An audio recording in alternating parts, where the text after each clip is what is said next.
Good evening. You're watching or listening to Redwood Wonk. My name is Eric Kirk. I'm with Dave Frank, and Matt Knight is out today. He is not producing. We are self-producing this, so if anything goes wrong, please do not blame him. But we are going to attempt. We're venturing into new territory today, and fortunately, we only have one topic. Although we are going to break it up into three subtopics because the topic is huge. And I know we've been talking a lot about the multiple indictments of Donald Trump. I don't know if any more are coming, but I think this is hopefully the last. But this is different from all of the others in that it is a state-based charge rather than federal. It is happening in Georgia. It is very similar to the latest Jack Smith charges. It is primarily racketeering under the state's what's referred to as RICO laws, which is basically accusing Donald Trump and 18 other co-conspirators of basically organized crime, of conducting a scheme of fraud, intimidation, and other things. And it is very long and elaborate. It is, but it is, again, as I have said about the other indictments, I believe every American should read them, even though this pertains to an individual state. The prosecution, the Fulton County District Attorney, has filed these. It is about 90 pages long, but it is actually very well written. As you noted before the show, Dave, it's divided up into acts, almost kind of like a play is written rather than paragraphs. And at any rate, it goes into the famous telephone call with the attorney general, the fake elector scheme of the 16 fake electors of Georgia. 3 of them have been charged. It's believed that at least some, if not all of the others, are actually going to be witnesses on behalf of the prosecution, so have made immunity deals. We will probably learn more about that. It involves attempts to intimidate or lie to officials in different state programs. It involves the Coffee County breach of security of the voting process system. It involves a whole lot of stuff. It's hard to even know where to start to describe this, but this is very involved. Unlike Jack Smith, she's not messing around. She has got 18 co-conspirators. A lot of the people who are named as the co-conspirators in the third indictment, the Powell, Giuliani, Eastman, but this one has Mark Meadows, who, interestingly enough, was one of the few people who was actually in Trump's department officially. And in fact, he's actually trying to request that his defense be moved to federal court because he wants to claim immunity because he was acting in an official capacity. That's going to get a little bit complicated, but Mark Meadows is also theorized to have been cooperating with Jack Smith. Possibly. We don't know this, but there's been a lot of speculation about that. And then there are a number of other defendants. I mentioned some of the co-conspirators, but even some kind of bizarre people, including the former publicist for Kanye, who was involved in trying to intimidate one of those 2 poor women, the African-American women who were harassed by Trump's team and doxxed to the point that they were receiving death threats, and they actually have sued Giuliani and are living had to quit their jobs and are living in hiding. We're talking about Ruby Freeman. And the woman's name who was part of this is Trevian Cootie. I'm not sure if I'm saying it right, but I mean, and they combined with other people who were intended to intimidate Freeman. It is just absolutely bizarre. some of the things that are being alleged, and we'll get into it. But it is against law. This is their, of course, claims that they have First Amendment rights to lie, but not in certain contexts. You don't have, and you don't have the right to lie to government officials in order to obtain certain types of results. You don't. Just like you don't have the right to lie to obtain a driver's license, or as we know with Hunter Biden, to obtain a gun permit. You don't have the right to lie in order to get election results overturned or get whatever else you want. There is so much here. I don't even know. It's hard to know where to begin. But Dave, I'm going to ask you to give some general thoughts here, and we can, get into the weeds. Yeah, thank you for that setup. It's important for us, I think, just to like we decided we're going to break it down by sort of the court case itself and the legal aspect, and then sort of the cultural reception to it, and then finally like what is the impact on national politics. So that's generally how I think we're going to hit it. But yeah, like you said, RICO, Racketeering, Influenced and Corrupt Organizations Act. That's a federal act from 1970, but other states kind of came up with their own version of it. And I think Georgia's is from around 1980. But in this one, there's 161 acts that kind of spell out. It's almost to a certain extent like a narrative of events and actions by some of the various 19, Trump plus 18 co-conspirators through. So there's 41 distinct charges, and in each of those acts, it goes through, one of those who is involved. So it's sometimes it's Trump, sometimes it's his chief of staff, sometimes it's his attorneys, but other times it's people on the ground in Georgia. So at any stage of the elements, you could get some of these people involved. So Trump is facing, overall, like all the indictments, 91 criminal counts, totaling, nearly 600 years in prison. This Georgia piece is, he's facing 71 and a half years in prison. So this is very serious. And one of the reasons that I think it's kind of more serious than the other, certainly than the federal charges, is that because it's a RICO violation, there's sort of lower standards in terms of what you can actually bring into the case as a mitigating factor. I'm sure you as a lawyer will be able to tell us a little bit more about that. Mm-hmm. But the idea here is that as they go through these events, they don't have to prove that what was done is actually what was carried out criminally, but as it's painting the picture of a pattern. And so the specific charges in this pattern, what makes it a RICO violation is that it's not just one crime that was furthered, it's two or more crimes.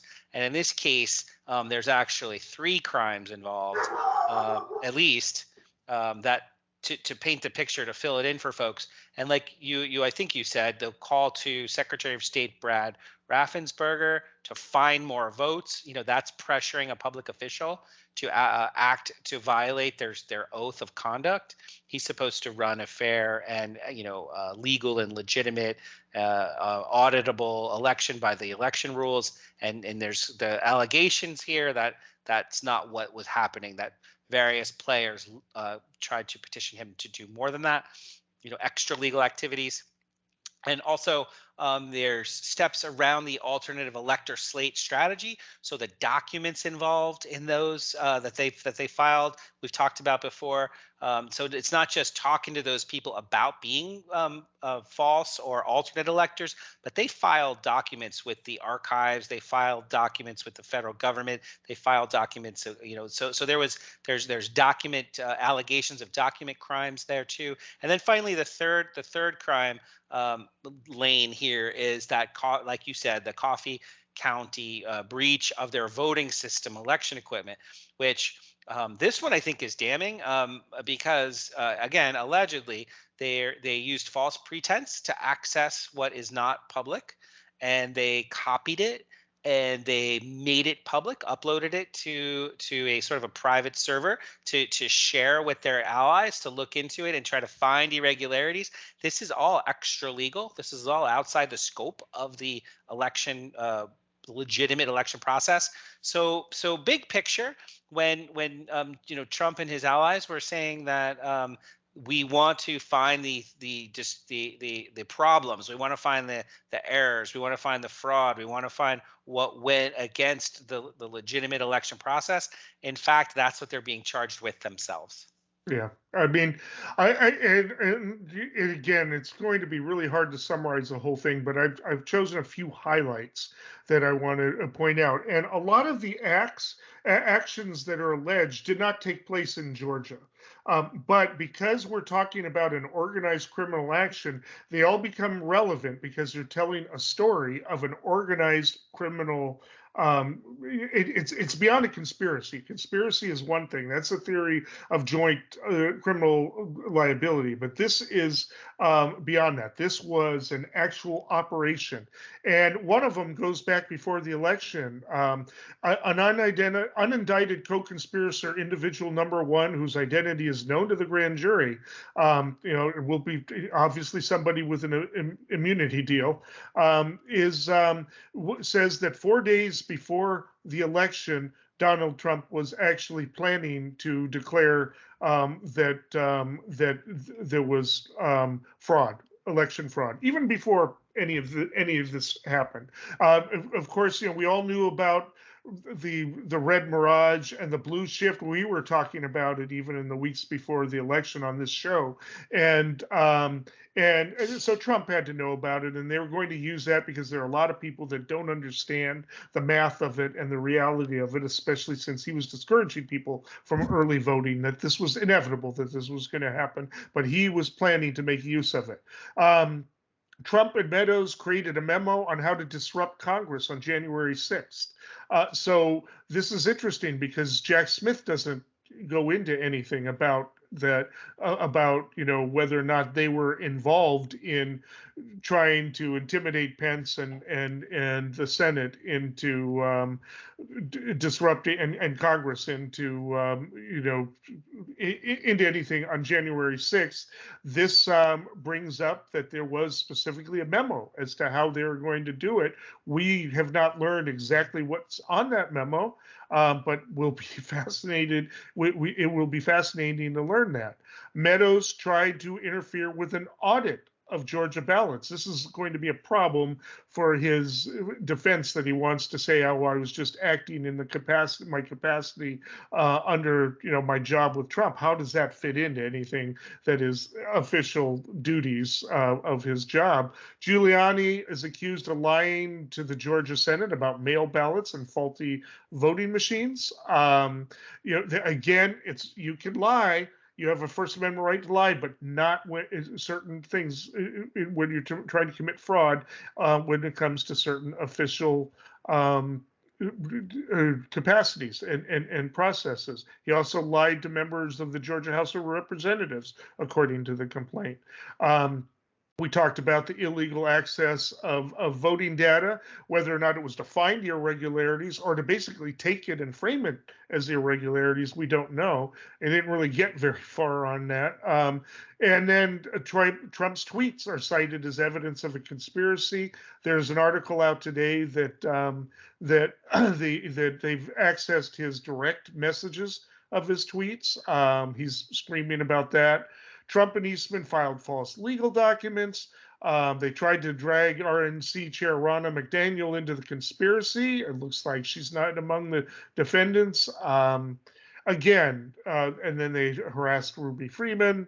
Forged election certification documents. That's very serious. Quoted urging DOJ officials to just say the election was corrupt. That was probably part of the whole Clark, installing Clark to be able to make use of the DOJ and all of this. And of course, he lied in the so-called perfect call to Raffensperger. I mean, I can go on. Trump and Eastman and also told Pence that they, according to the complaint, that they were actually violating the law. that they were both in violating the Electoral Count Act. I mean, the hubris of it. I mean, there's others, but we're getting towards the end of this particular segment. I just again, people should read the complaint, but I'm going to let you close this one out, Dean.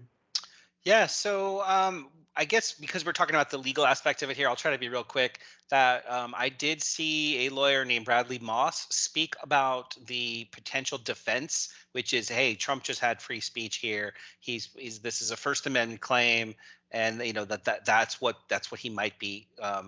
Sort of standing behind, and then pushing back on the prosecution that they have the factual burden of making making everybody know or believe that Trump was aware of the knowledge that it was a legitimate election, despite all that evidence to the contrary.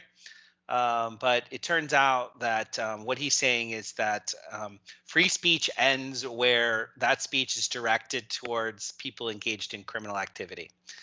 So people are trying to undermine an election. People are defrauding documents. People are ... all the things we just talked about. And so, like, the fact that Raffensperger did not have the authority to decertify the election, throw out votes, or declare Trump the winner, that attempting to influence that that speech is not protected, because you are to a certain extent petitioning, as his lawyer said, petitioning a public official, but to engage in activity that they can't do. And that could be perceived as pressure, undue pressure, which is coercion, and that's a crime if that person did it. So you're trying to make the person commit a crime. And there's a lot of other elements here, but the idea that Trump told Jeffrey Clark, who was the temporary acting attorney general for a moment, but he was a DOJ lawyer. Trump told him to send a letter to a Georgia official stating that the Justice Department found that there were election irregularities, and they actually had a draft version of that prepared, even though Clark was advised by White House lawyers and Justice Department lawyers that wasn't true. So again, this is a quote from the lawyer: "Free speech cannot be used in the furtherance of a criminal conspiracy or to get others to commit a criminal act on your behalf." So you're not free to just tell a Justice Department lawyer to send a letter on behalf of the Justice Department that says something that's fundamentally not true. And so the burden here is that in fact the RICO statute gives some flexibility and allows the prosecutor to bring up these things that in and of themselves might not rise to a convictable criminal offense. And this is a whole network, whole lattice work of interoperating parts. And I'll say one last thing. I think we'll end up going about a little tiny bit over in this segment. Sure. We'll make up for it later. But I thought this was really important too. The overall indictment is alleging that the conspiracy to reverse Trump's electoral loss, Trump and his advisors were influencing state legislators and communicating with them in Pennsylvania, Michigan, and Arizona, and trying to organize fake electors in Wisconsin, Arizona, and other states. So even though the jurisdiction here is only Georgia, the prosecutor has laid it all out and saying, this whole, like I said, this whole story as it plays out it's a textbook, according to the prosecutor, textbook racketeering. It mirrors what the racketeering statutes are set out and designed to rein in and hold people accountable for. And one last thing, this prosecutor is actually very experienced and has done this before, these racketeering cases. I think I heard her say that while she's been there, they've done 11 of these at Fulton County Court, 11 RICO cases. So they know how to make it happen from a logistics perspective. And let me just really quickly say, on the call to Raffensperger, the media has focused a lot on the 11,000, however many votes, saying, I want you to find him. That could actually be interpreted different ways, possibly, but that, and the media has focused on that as the criminal aspect of it. That's not really the criminal aspect of it. The point is that Trump, according to the complaint, told 13 lies to him to try to do that. Everything from 5,000 dead people voted to 200,000 more votes were recorded than the number of people who voted in the and that thousands of dead people voted. The fact that Raffensperger saw through it and knew they were lies is not a defense. The point is that he told lies trying to influence an official to violate the election. And it's not a defense that the lies were outlandish, some of them. Anyway, that's so we'll have a lot more to say about this as everything envelops, but we should move to the next segment.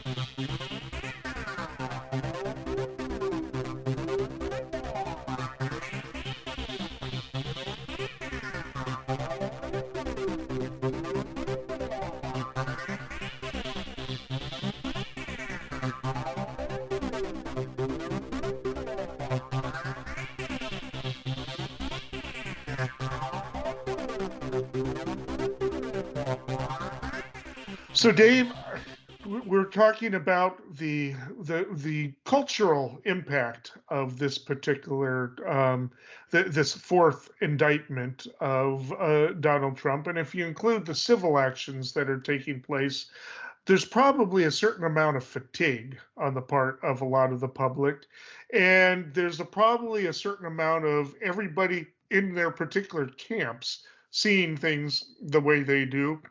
Those people who are dislike or are afraid of Trump and what he represents see these as justified and basically back the prosecutions. Those who support Trump are seeing these as political or weaponization of prosecutions. What the Republicans, of course, Tuberville, and McCarthy and all and some of the others are calling it professional. In fact, some of them are even making threats that they're going to do the same thing when they take power, when the next time there's a Republican president. But I don't know what they believe as opposed to whether or not they're just catering to the MAGA crowd. And then there is that 5 to 10% of people who may be swayed one way or another. How is this affecting? What type? We'll get to the political effects later, but how is what is this effect is this having on the country in general on a cultural level? Yeah, to me, I think this is one of the more interesting pieces of it, because we talk so often about the politics and we talk pretty regularly about the, what's in the technically what's in the indictment. But we are really seeing, the sort of unique ecosystems of information that people reside in. We're seeing a World War I level degree of trench warfare here, where people that I would argue are relatively mainstream and sort of that sort of common citizen in the street for the most part, at least on the coasts where we live and where the news is generated, East Coast, West Coast kind of thing. That people are really sticking to the rule of law, defense of democracy, fighting, pushing back against a coup, statements in support of accountability. So that's like the general tone. But then when people sort of get more like, okay, well, what are we really experiencing? Then they're saying, well, let's just look at the calendar and let's just see, big picture, finger to the wind. Is it even possible to have Trump be running for president at all? Because it just seems like if he's got all these court dates, going through, interspersed throughout this next year, which is so important, they're sort of uncertain how to really process, sort of at a cognitive level. And then also, with all these experts out there, expert analysis on the specific charges and giving information about the overall legal process, it's, that again, these are people that are just sort of, like, I would argue, are sort of mainstream, just trying to make the best of the situation, like not get too engaged or too involved. But I contrast that with kind of the right wing media ecosystem, conservative media generally, more generally, and it's an oversimplification, but to a certain extent also the social media realm. That's where we're seeing really, hyperbole on steroids. So Trump makes the best of it. Puts on a good face, and he says that these claims are the indictments are good for him, and he's able to, like, sort of inflame supporters, defame the Department of Justice, defame court staff members. And he's also soliciting more donations to a certain extent. Maybe the gravy train will run out, but he still is able to really rally the troops to give him money. But what I think, again, not to just keep talking here, but like fringe elements of his supporters are actually they are now taking this to a more dangerous level, and I think that's why I wanted to go down this road. It's not like it's anything front and center just yet, but immediately after the indictment and through till today, the inflammatory rhetoric is including things like, for example, the grand jury members were all doxxed. So every single person on the grand jury, their name, their address, Yeah. family members, where to get in touch with them, where they work in theory, like that's doxing in general, which is putting them at risk of revenge, harm, and violence. And it's not even just like they're being targeted as individuals, but there's a dangerous tone, which is the racism. And so before I dive into that, I'll kind of let you give me a little bit of feedback about the general cultural reception of where we are. Yeah, I mean, it is a kind of a scary thing, because uh, if you have a large number of people believing that somebody who is a former president and who is a leader of a major movement is being unfairly jailed, and I see this online. People are saying, "Well, we are at a point in history." Tuberville said it, and others have said it, that we are now jailing our opposition. Well, there's and that those statements are kind of pregnant with admission, because the only way that he can be jailed is if he's found guilty, right? That means a jury has to find him guilty, but they're going to say, well, these juries are in Atlanta, or Washington D.C. But the grand jury in Florida, for the second indictment, was definitely not a typical. That's not a typical Democratic area. In fact, Jack Smith may have chosen that for that reason. That's why they've got that judge again. So it's a lot of interesting stuff going on in terms of this. But yes, if we have a lot of people believing that, and he's actually convicted, that is a scary thing, because imagine if you do believe that the person you believe is most qualified to run the country, and that he is a movement against corruption, and he goes to jail.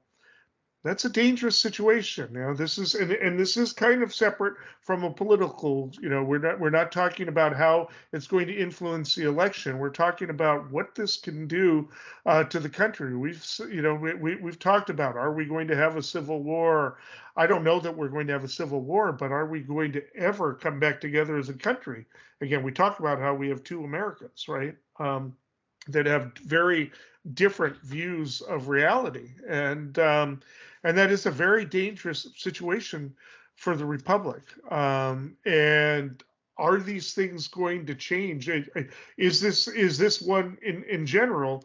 Can this change anything? Now, this is different. This particular prosecution is different from some of the others, because it outlines some things in detail that even the third prosecution doesn't outline. I mean, it gets into details that are really hard, if they are proven, to deny. I mean, really key details here. If they're all lies, then fine. But what people are going to say is, hey, you shouldn't be sending people to jail for lying, because we should send all politicians to jail for lying, right? But but explaining racketeering, and that those lies are not themselves the crime, but only in conjunction with other acts, are a crime. That's a subtle thing, and if somebody doesn't want to hear about it, they're not going to hear about it. And the thing about this is there's a lot of comments coming from the left, so to speak, the people who don't like Trump, that Trump is essentially running to stay out of jail. And there's a question as to whether or not that even works for this one, because he can't pardon himself from a state conviction. Would be a violation of the 10th Amendment. He has no jurisdiction to pardon that, so he can't be jailed during that time. But the conviction could be sitting around waiting for him to leave the presidency. Then does he leave the presidency, right? I mean, then does he want to give up power so that he avoids prison time in Georgia? I mean, so that he spends time in prison in Georgia. We are on uncharted territory in this country by far. That we've never experienced anything like this. Not with Watergate, not with any other corruption uh, scandal in the history of this country. Yeah, unprecedented, dangerous, and I think we'll see how it plays out over the coming 15 months, obviously. But we have a situation now where, for example, and it's not all the members of Congress certainly, but there are key allies of former President Trump in the Congress, like for example, Representative Jordan, who's out there saying, this is a witch hunt, and when you drain the swamp, the swamp fights back. And saying that there's not just him, but others are saying that, well, this DA is really just an activist DA, and Mm-hmm. they and looking to raise money to further her political career. So these are all sort of expected, kind of dismissive, kind of if you're not going to argue on the merits, like you said, jailing somebody implies that they went through an entire court proceeding and then actually were found guilty by a jury, and then these folks are going to disparage that jury ahead of time. They're disparaging the citizens of Atlanta ahead of time in the Fulton County here, by saying like, oh, Fulton County, excuse me, that he's not going to get a fair trial here. So this is polarization, but it's not, that to a certain extent, that degree of polarization could be expected. But I want to point out this key element here too, which is that everybody around Trump, for the most part, did tell Trump and his inner circle that election interference did not happen. So again, White House lawyers, DOJ lawyers, campaign staff, family members. There's notes, there's emails, there's text.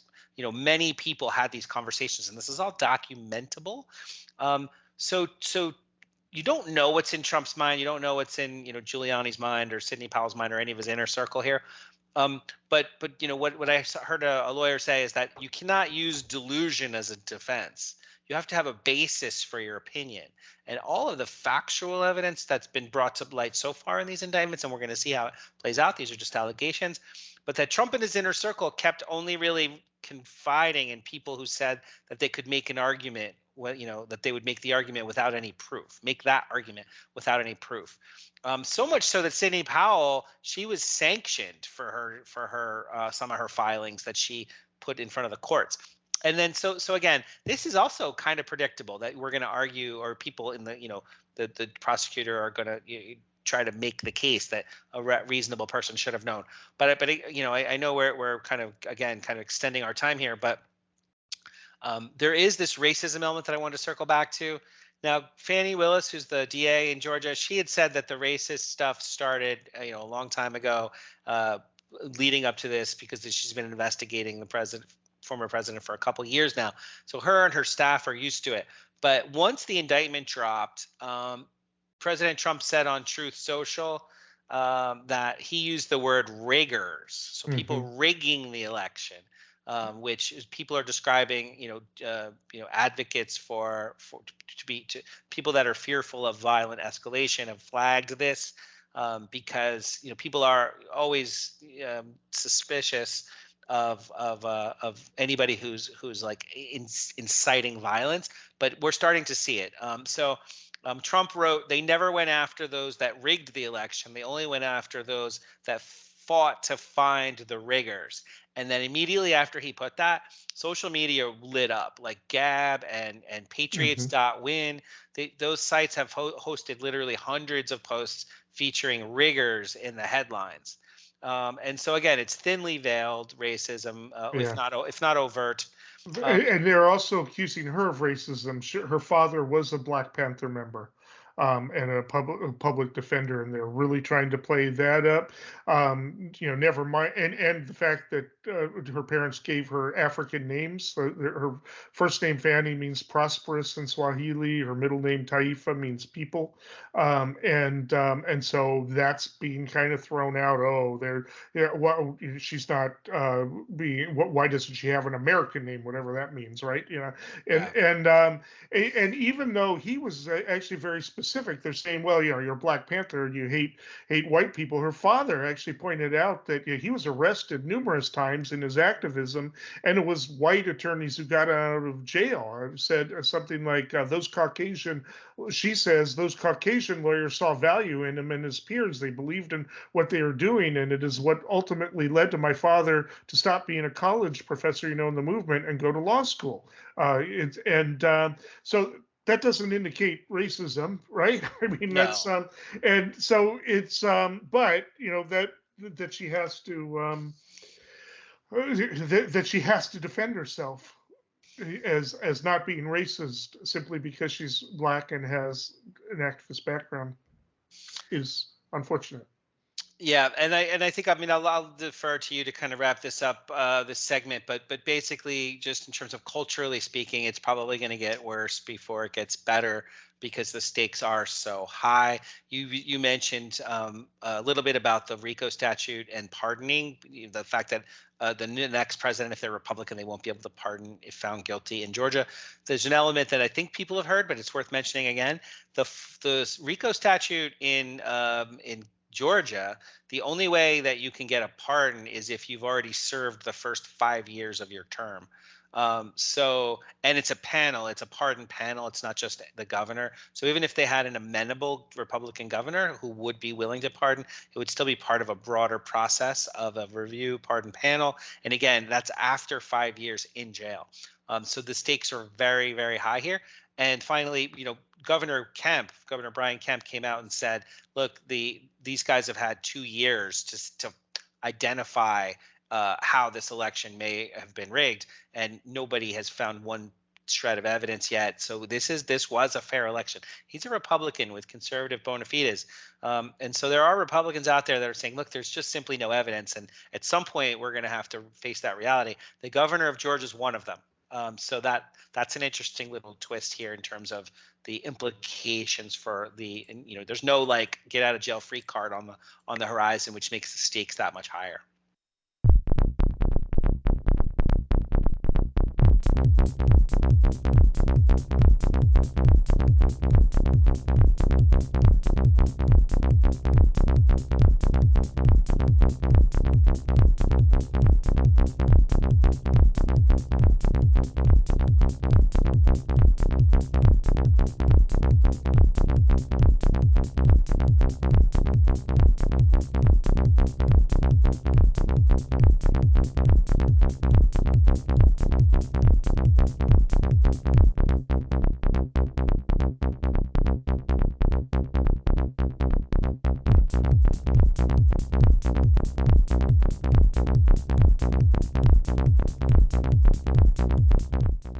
So this brings us to, of course, the political implications, which is what we're called upon to talk about, and how this is going to affect the election. Nobody knows, but hot off the press, Fani Willis is asking for a trial on March 4th. Well, guess what? Super Tuesday is March 5th. Oh, wow. So, if I was a Republican conspiracy theorist, I would maybe think that was planned. I don't know, but the idea is to get this done. She does not want to wait until after the election. Definitely, we'll see what the judges down there do. But in terms of the impact of this, I do think that if any of the prosecutions have any chance of actually turning anybody who is currently a Trump supporter or even a Republican who's willing to vote for Trump, kind of the the middle of the roaders who say, well, yeah, I agree that Trump is inappropriate, but I'm going to vote for him anyway because Biden is worse. It might be this particular conviction because it outlines in detail, it doesn't hold back, and you can kind of make the argument that even if if Biden is not directly influencing the Department of Justice, there are some people who may not go to extreme conspiracy theories to think that he's doing that, but that there might be sort of unwritten or under between the lines influence there that people in the DOJ might feel like there's an obligation to go after Trump because of who is the president, and that's harder to make an argument for that for a state person, regardless of what Fannie Willis's politics are and the rest. She is completely independent of Joe Biden and his administration. She is making this decision on her own, unless you have some grand deep state theory of influence. But this one could actually shake some things. But we haven't seen anything in the polls yet. This indictment is still fresh. The only movement in the polls I've seen is in the latest poll. Chris Christie, who is the person who has decided to be the attack dog to go after Trump, is just past DeSantis in a poll. And that could have some significance in other ways, but I don't think that is attributable to this particular indictment. Yeah, and just kind of big picture, 30,000 feet. Biden is really out of the question for now for Trump's sort of schedule and fight. His fight is within the Republican Party to win the nomination, so that on July 15th at the convention, he's got before July 15th, he's got all the delegates locked up. And like you said, March 5th, I think, is that Super Tuesday. There was talk that maybe he's going to have a significant lead by then with his 40-plus point advantage nationally and in most states. So like you said, that sort of jockeying for number two, those are folks that are waiting to see if Trump somehow gets pushed out of the box beforehand. But that doesn't necessarily seem likely. In other words, he does seem likely to be the front runner. Well, he is the front runner, but he does seem likely to be the candidate even. So that, this is, like you said, uncharted territory. These indictments and the accountability associated with it will actually probably energize the Democratic base for sure, which would affect him once he does go to the general. But in reality, Biden doesn't have competition to a certain extent, and all this Trump activity will kind of buoy his support. Trump himself, he's doing everything he can do to dog whistle and really keep the base motivated, but at the expense of alienating sort of moderates and independents. So somewhere around half of the Republican Party is at risk. A third is really at risk. But so that's the question: is, are they going to show up on election day in November?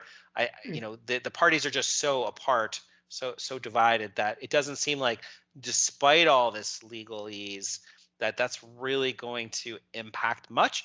But I would say, in theory, if Trump were sidelined, there is a chance that one of the other GOP candidates could actually get a broader level of support than Trump. So the Republican Party might realize that if they could figure out a way, any of those other candidates might actually open up the anti-Biden lane better for them.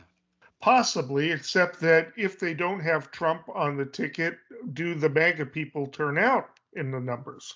I mean, that's a big deal. Will they be excited about voting for somebody like, well, maybe DeSantis, but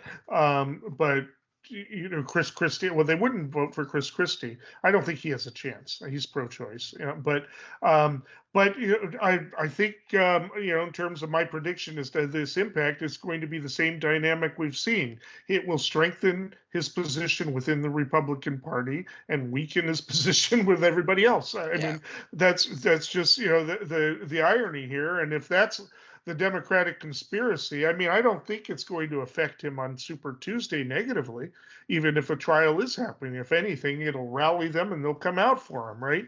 Yeah. Because first of all, he won't be convicted by Tuesday. It's going to take, the trial's probably going to go on for weeks. And I'm not even sure a conviction would affect his support among his followers. So I think it's basically the same thing. People, they see the reality they want to see, at least for now.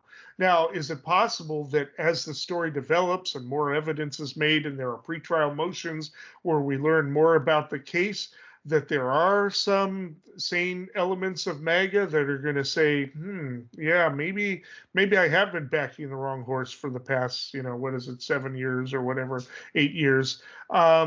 Maybe, some, but I just don't know that there's enough there unless I don't know what Trump would have to do to lose that support. I mean, I just don't know. It is absolutely baffling.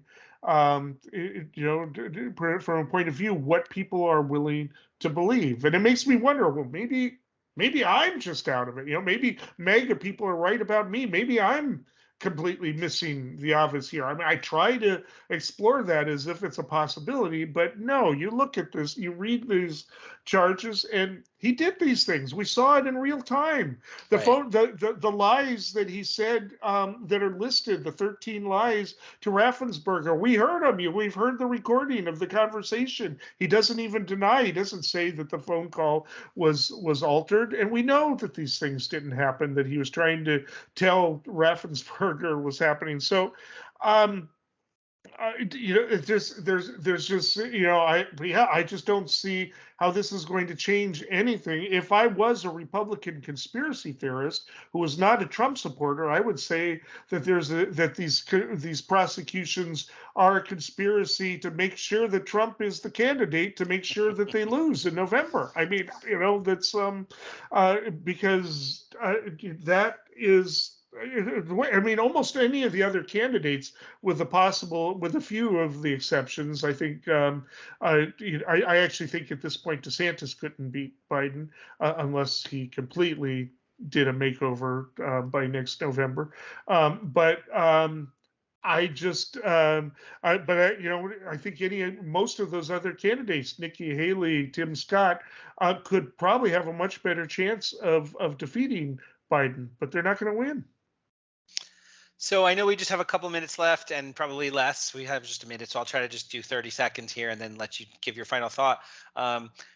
What's interesting is that the trials are all going to be going on concurrently, both Trump, the set of 4 indictments against Trump, but also this in Georgia, this case with the 19 defendants. They're all going to be tried concurrently, even maybe not in the same courtroom at the same time, because some of their lawyers might petition and say, look, my guy's not doing, or my client is not going to do 5 years for this. What do you need? And so they're going to petition to have their own potentially, and then that will lead to some degree of, some plea deal, some agreement. And so you'll see some of these 18 start, I believe, anyway, of course, who knows, future event, but start to like beef up the case for the prosecutor a little bit. And then it might, this is also the other element of this is federal trials are not televised. State trials are. So yes. This is going to be a melodrama like OJ on steroids. And it's really going to, it's going to reveal some of the schisms and uncertainties of our whole civic discourse. And I think that there's some wild cards yet to be played that will really shake up how we imagine what would happen, even with a conviction. We haven't had a OJ car chase scene yet, but yeah, that's anyway. I mean, there's only so much more to say about it. I just don't think that this is going to change the current dynamics anytime soon. It may, but you're right about the televising of it, and and the big question will be: does Donald Trump testify? He took the fifth a million times in the depositions, but again, we've already had a jury find that Donald Trump forced his fingers into a woman's vagina. They've already found that in order to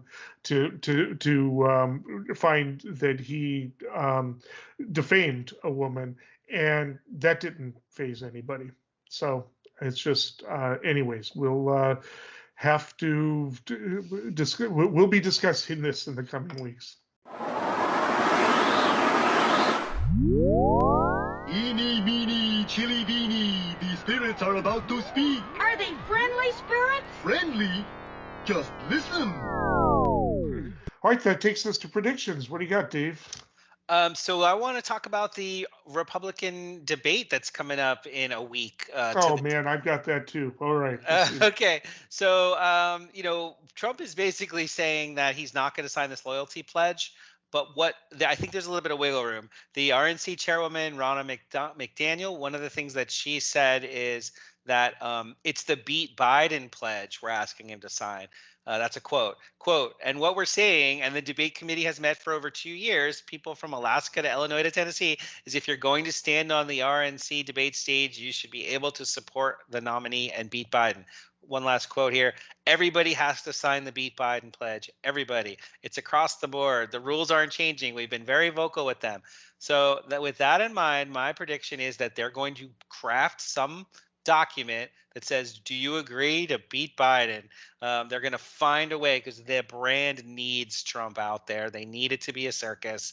I really think he wants to be out there. I think they're, and we'll know in a week, is he or isn't he? I think they're going to find a way to make it happen.